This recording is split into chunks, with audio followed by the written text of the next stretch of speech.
P R Sunil നമുക്കൊപ്പം ചേരുകയാണ് ആദ്യഘട്ടത്തിൽ. പി ആർ സുനിൽ, ഇന്നലെ ഉണ്ടായ സംഭവത്തിന്റെ ആ സംഭവ സ്ഥലത്തേക്ക് ആ അപകടമുണ്ടായി, സ്ഫോടനമുണ്ടായി, മിനിറ്റുകൾക്കകം ഓടിയെത്തിയ മാധ്യമപ്രവർത്തകനാണ് പി ആർ സുനിൽ. ഒപ്പം നമ്മുടെ വാർത്താ സംഘവും.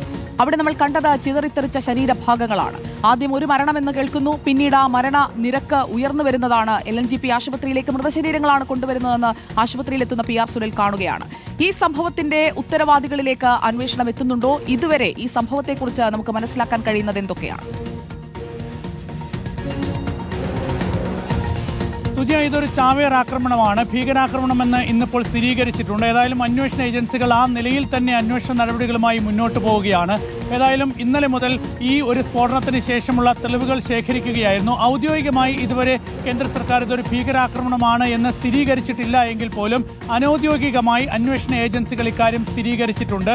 ഉമർ മുഹമ്മദ് എന്ന് പറയുന്ന ഈ ഡോക്ടർ ഫരീദാബാദിൽ നിന്ന് ഈ ഒരു വാഹനം ഓടിച്ച് ഡൽഹിയിലേക്ക് വന്നത് ഈ ഒരു സ്ഫോടന ലക്ഷ്യത്തോടെ തന്നെയായിരുന്നു. ഈ വാഹനത്തിനകത്ത് സ്ഫോടക വസ്തുക്കൾ നിറച്ചിട്ടുണ്ട്.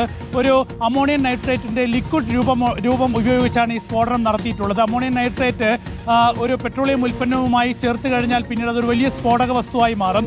അങ്ങനെയുള്ള ഒരു ദ്രവ്യ രൂപത്തിലുള്ള ഒരു സ്ഫോടക വസ്തു ഉപയോഗിച്ചാണ് ജുമാ മസ്ജിദിന് സമീപത്തുള്ള റെഡ് ഫോർട്ടിന്റെ നേരെ മുമ്പിൽ ആ റെഡ് ലൈറ്റിൽ ഇന്നലെ വൈകിട്ട് 6:52 ഈ സ്ഫോടനം നടത്തിയത്. ഏതായാലും 13 പേരുടെ മരണമാണ് ഈ സ്ഫോടനത്തിൽ ഇതുവരെ സ്ഥിരീകരിച്ചിരിക്കുന്നത്. 20-ലധികം പേർക്ക് പരിക്കേറ്റിട്ടുണ്ട്. ഏതായാലും ഈ ഒരു സ്ഫോടനം നടത്തുക എന്ന ലക്ഷ്യത്തോടു കൂടി ഒരുപാട് ദിവസത്തെ ആസൂത്രണത്തിന്റെ ഭാഗമായി നടത്തിയ നീക്കം എന്ന് തന്നെ അന്വേഷണ ഏജൻസികൾ വിലയിരുത്തുന്നുണ്ട്.